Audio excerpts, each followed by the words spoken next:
Bonjour à tous et bienvenue sur Parlons de santé publique. Alors, dans cette vidéo, je vais vous parler de mon expérience dans la formation internationale sur la promotion de la demande vaccinale. J'ai fait des vidéos récemment dans cette chaîne où je vous expliquais certains éléments de la formation. J'avais promis que j'allais vous faire chaque semaine une vidéo, mais par manque de temps, ça n'a pas été possible. Donc, je vais vous faire aujourd'hui un résumé du contenu de la formation, les thématiques qu'on a abordées. Et par la suite, il y aura une prochaine vidéo qui va porter sur mon expérience, la partie pratique de la formation. Et je vais vous présenter qu'est-ce qui a été fait parce que la formation était divisée en deux parties. Il y avait une partie théorique. La partie théorique, c'était essentiellement les cours en live. Et il y avait une partie pratique, c'est-à-dire on était déporté d'un pays virtuel qui souffrait de demandes vaccinales et on devait donc stimuler la demande vaccinale et lutter contre l'infodémie. Donc si vous êtes intéressé, je vous invite à vous abonner sur cette chaîne pour ne rien manquer chaque fois que nous publions une vidéo. Alors, déjà on va commencer avec la session 1. La session 1 c'était beaucoup plus AVC introductif, la session dans laquelle on a présenté l'état des lieux de la vaccination dans le monde entier, comment est-ce que l'infodémie affecte la demande de vaccination, non seulement pour le Covid-19, également pour la vaccination de routine, c'est-à-dire les vaccins qu'on a l'habitude d'utiliser, vaccins contre la rougeole, vaccins contre la fièvre jaune et autres. Et dans cette session-là également, on a évoqué l'expérience du Nigeria. Le Nigeria, qui est un pays frontalier au Cameroun, l'expérience qu'ils ont eue en termes pour stimuler la demande vaccinale et également pour lutter contre l'infodémie. C'était très riche parce que ça nous a permis déjà d'avoir une vue sur comment est-ce qu'on peut stimuler la demande vaccinale et lutter contre l'infodémie. Également dans cette session-là, il y a eu une présentation sur comment est-ce qu'on doit être opérationnel lorsqu'on est affecté dans un pays pour stimuler la demande vaccinale. Donc c'était très édifiant cette première session-là qui était introductive essentiellement et qui nous plongeait déjà dans le bain de la formation. Alors pour la session 2, il s'agissait de comprendre quels sont les facteurs sociaux et comportementaux qui influencent la demande vaccinale. Donc on s'est attardé par exemple sur un ensemble de facteurs qui vont faire en sorte que les individus seront plus susceptibles de recevoir le vaccin. Le premier facteur bien évidemment c'est la connaissance et les croyances, ça veut dire le système de croyances en santé. Est-ce que la personne pense qu'il est susceptible d'être affecté par le Covid? Est-ce que c'est sévère? Est-ce que le vaccin est sécurisé? Est-ce qu'il pense que ce vaccin peut être efficace pour sa santé? Le deuxième facteur, c'est l'intention. Est-ce qu'il croit aux institutions de santé? Est-ce qu'il pense que la vaccination aura des bénéfices pour lui? Est-ce qu'il y a des normes vaccinales? Le troisième facteur, c'est par exemple la préparation et l'effort. Est-ce que la personne aura des difficultés à arriver au site de vaccination? Est-ce que ça prend beaucoup de temps pour arriver au site de vaccination? Est-ce que ça existe un coût supplémentaire? Voilà des questions. Il y a le quatrième facteur, c'est le point de service. Est-ce que le point de service est accessible? Est-ce qu'il est sécurisé? Est-ce qu'il convient aux patients? Le cinquième service, c'est l'expérience de soins. Là, le patient va se demander est-ce qu'on a pu répondre à ces questions? Est-ce qu'il a été bien éduqué par rapport au vaccin? Est-ce qu'on lui a expliqué la notion d'effets secondaires? Est-ce qu'il a été bien éduqué par rapport à tous ces aspects-là? Et le dernier facteur, par exemple, c'est l'après-service. Est-ce qu'il y a un suivi qui est fait pour savoir si il va bien après la vaccination? Est-ce qu'il y a des effets secondaires? Est-ce que pour avoir rendez-vous et pour la prochaine dose, est-ce qu'il y a cette facilité à avoir ce deuxième rendez-vous-là? Donc il y a tout cet ensemble de facteurs-là qu'on a évoqué et qui influencent dans la demande vaccinale. La troisième session était aussi très intéressante. La troisième session concernait ce qu'on appelle l'écoute sociale, social listening, l'écoute sociale et l'analyse intégrée ainsi que le diagnostic communautaire. Parce que pour promouvoir la demande vaccinale, il faut déjà écouter qu'est-ce qui se dit en communauté, quelles sont les attentes de la communauté, qu'est-ce qu'ils veulent, quelles sont déjà leurs connaissances, quelles sont leurs inquiétudes. Et donc, on va faire un diagnostic communautaire pour essayer de récolter toutes les informations qui proviennent de la communauté. On va faire l'écoute sociale qui peut se passer en ligne et qui est la première étape de la gestion de l'infodémie.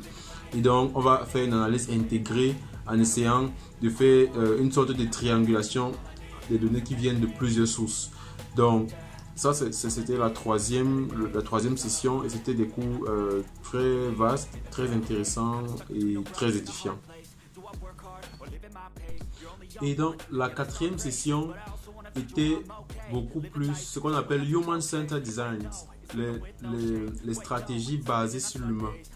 Et donc, ce qu'on essayait de voir à ce niveau, c'était que les stratégies qu'on va utiliser pour lutter contre la mésinformation, pour améliorer la demande vaccinale, ce doit être des stratégies basées sur les personnes, sur notre cible. C'est-à-dire, on va savoir quels sont leurs feelings, quelles sont leurs émotions, qu'est-ce qu'ils veulent.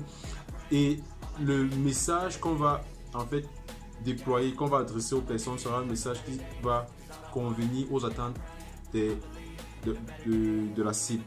Donc, ce sera vraiment...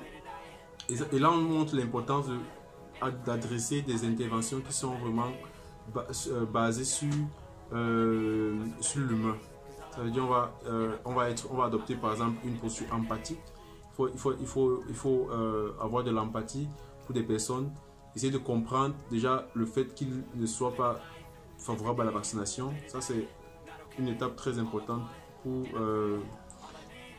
entamer le dialogue avec les personnes. Donc, on va utiliser par exemple, il y a le message, il y a les sources, il y a le canal par lequel on va passer le message. Tout cela doit être choisi minutieusement. Et la cinquième session vient nous faire comprendre l'importance de la science du comportement, behavioral science, sur l'éducation pour la santé. Donc il faut prendre en considération tout cet aspect-là. Il y a le niveau personnel, il y a le niveau interpersonnel, il y a le niveau communautaire, il y a le niveau du système de santé. Voilà les différents niveaux auxquels il faut agir pour stimuler le changement de comportement chez les personnes. Et un point très important que j'ai noté également ici, c'est qu'il ne faut jamais utiliser un moyen de communication, un outil de communication ou des messages sans les avoir testés. Même si on est dans une période d'épidémie, il faut toujours tester ces outils. Et chaque outil est spécifique à sa communauté. C'est-à-dire, les messages qu'on a utilisés, par exemple, pour sensibiliser des personnes sur la communauté A ne seront pas forcément les mêmes qui seront utilisés pour la communauté B. C'est la raison pour laquelle il faut utiliser des outils qui sont appropriés, qui répondent aux besoins de la communauté sur laquelle on agit.